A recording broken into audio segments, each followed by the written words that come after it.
હું પટેલ કિરીટભાઈ ભોગીલાલ. મારે જમણા પગના ઘૂંટણની તકલીફ હતી, તે માટે હું જ્યુપિટર હોસ્પિટલમાં દાખલ થયેલો અને મારી જે ઓપરેશન કરવાની જે પ્રોસેસ હતી એ ડૉક્ટર નીરવભાઈ મોદીએ કરેલ છે.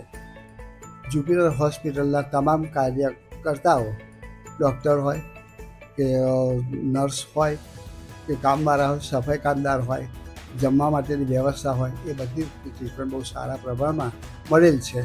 એ બદલ હું જ્યુપિટર હોસ્પિટલનો ખૂબ ખૂબ આભાર માનું છું.